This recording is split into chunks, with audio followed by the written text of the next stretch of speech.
All right, so what we're gonna do is this x to the fourth minus 625 equals 0. We kind of go through our factoring patterns.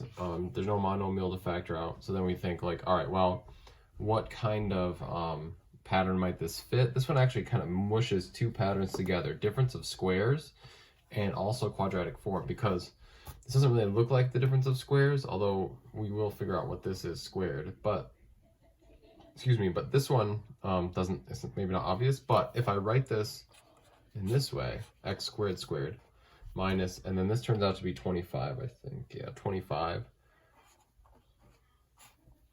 squared, then it fits the difference of squares form.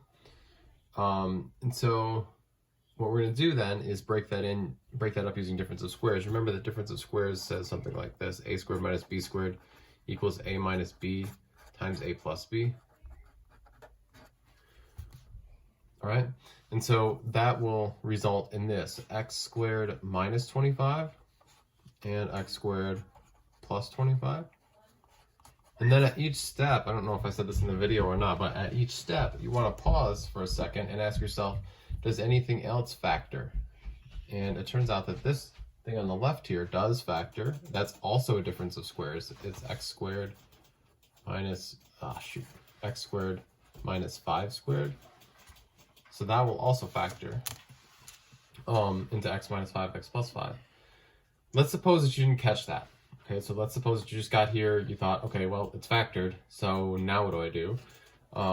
If you didn't catch that this is the difference of squares, that's fine. It'll still work out. Let me show you why. So if you do this, if you set this equal to 0, and you try to go about solving algebraically, which is fine because there's no middle term, so you can just add 25 to both sides, and you'll get x squared equals 25, square root, plus or minus. So you get this, x equals plus or minus the square root of 25, which is just 5.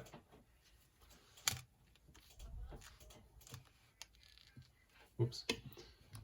Sorry. All right. So there's two answers, positive 5 and negative 5. And then you could do the same thing over here,